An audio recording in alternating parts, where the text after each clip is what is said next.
வணக்கம், welcome to Aadhi strength. இன்றைக்கி நம்ம எல்லாரோடைய ஃபேவரட்னே சொல்லலாம். ஆமாங்க, சுட சுட வடகறி. இந்த வடகறி எல்லாத்துக்குமே செம்மையாக இருக்கும். தோசை, இடியாப்பம், இட்லி, இந்த வடகறி விரும்பாத ஆளே இல்லை. அவ்வளோ ருசியான இந்த வடகறி எப்படி நம்ம வீட்டிலே செய்யலான்னு பார்க்கலாம். எல்லாருக்கும் பிடிச்ச வடகறி செய்ய தேவையான பொருட்கள்: ஒரு வெங்காயம், ஒரு பச்சை மிளகாய், ஒரு தக்காளி, அதுக்கப்புறமா இஞ்சி பூண்டு பேஸ்ட், அதுக்கப்புறமா தாளிக்க பட்டை, சோம்பு, கிராம்பு, ஏலக்காய் எல்லாமே இருக்குது.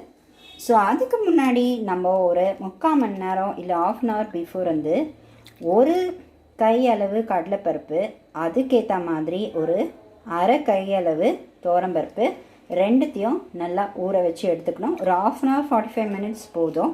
ஸோ இது கூட நம்ம சோம்பு, காஞ்ச மிளகா, கொஞ்சம் உப்பு சேர்த்து கொரன்னு அரைச்சி அதை நம்ம இட்லி பாத்திரத்தில் வேக வச்சு எடுத்துக்கலாம். இல்லைனா சில பேர் அதை ஃப்ரை பண்ணி எடுத்துப்பாங்க. பட் எண்ணெயில் ஃப்ரை பண்ணி எடுக்கிறதோட நம்ம ஆவியில் வேக வச்சு எடுத்தாலும் டேஸ்டி நல்லாயிருக்கும், ஹெல்த்தியாகவும் இருக்கும். வாங்க எப்படி செய்யலான்னு பார்க்கலாம். ஸோ நான் சொன்ன மாதிரி இந்த கடலைப்பருப்பு கூட கொஞ்சமாக சோம்பு, 2 காஞ்ச மிளகா, இந்த கடலைப்பருப்பு மசியலுக்கு தேவையான உப்பு மட்டும்தான் எடுத்திருக்கேன். ஸோ இதை நம்ம 2 காஞ்ச மிளகான்றது உங்கள் காரத்துக்கு ஏற்ற மாதிரி நீங்கள் பண்ணிக்கலாம். பட் ஆனால் நம்ம பச்சை மிளகா போட போகிறோம், அதுக்கப்புறம் மிளகாத்தூளும் ஆட் பண்ண போகிறோம். ஸோ அதனால் நம்ம காரம் பார்த்து யூஸ் பண்ணிக்கலாம். ஸோ பாருங்கள், இந்த அளவுக்கு கொரன்னு இருந்தால் போதும். ரொம்ப தண்ணி ஊற்றி ரொம்ப மசியாக அரைச்சிட வேணாம். ஸோ இதுக்கப்புறம் நம்ம இதை இட்லி பாத்திரத்தில் வச்சு ஒரு 5 to 10 minutes வேக வச்சு எடுத்தால் போதும். ஸோ இந்த மாதிரி இட்லி பாத்திரத்தில் வச்சு மூடி ஒரு 5 to 10 minutes வேக வச்சா போதும். ஸோ பாருங்கள், 5 to 10 minutes நல்லா வெந்துருச்சு. இது நல்லா ஆறட்டும். ஆறினதுக்கப்புறமா இதை நம்ம கையாலேயே நல்லா பொடிசாக இது பண்ணிக்கணும். எண்ணெய் சூடாகிடுச்சு. சூடானதுக்கப்புறம் நம்ம தாளிப்புக்கு எடுத்து வச்சுருந்த பட்டை, லவங்காலாம் போட்டாச்சு. அதுக்கப்புறம் நம்ம வெங்காயம், அதுக்கப்புறமா நம்ம பேஸ்ட் பண்ணி வச்சுருக்க இஞ்சி பூண்டு பேஸ்ட் போட்டாச்சு.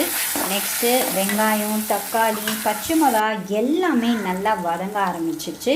இது வதங்கினதுக்கப்புறமா நம்ம 1 டீஸ்பூன் மிளகாத்தூள், அதுக்கப்புறமா அரை டீஸ்பூன் கரம் மசாலா, அரை டீஸ்பூன் மஞ்சள் தூள், அதுக்கப்புறமா இந்த டிஷ்ஷுக்கு தேவையான உப்பு சேர்த்தாச்சு. அதுக்கப்புறமா கொஞ்சம் இந்த கிரேவி கொதிக்கிறதுக்கு ஏற்ற 1 glass தண்ணி போட்டாச்சு. ஸோ தண்ணி ஊற்றினதுக்கப்புறமா நல்ல ஒரு கொதி வந்ததுக்கப்புறம் நம்ம பொடிசாக வச்சுருக்க இந்த வடகறியை அதில் போட்டுட்டு ஒரு கொதி வந்தப்புறம் இறக்குனா சூப்பரான டெலிஷியஸான வடகறி ரெடி. ஸோ இது எல்லாத்தோடையும் சேர்த்து சாப்பிட்லாம். நீங்களும் செஞ்சுட்டு எப்படி இருக்குன்னு சொல்லுங்கள் ஃப்ரெண்ட்ஸ். இது Aadhi strength, something different. Look forward. Please subscribe பண்ணும்போது மறக்காம பெல் ப்ரெஸ் பண்ணுங்கள். அது மட்டும் இல்லைங்க, உங்களோட லைக்ஸும் எங்களுக்கு கொடுங்க. ஏன்னா டிஸ்லைக் இருந்தாலும் நாங்கள் எப்படி இம்ப்ரூவ் பண்ணுறதுக்குன்னு ஒரு நல்ல வாய்ப்பாக இருக்கும். Have a nice day friends.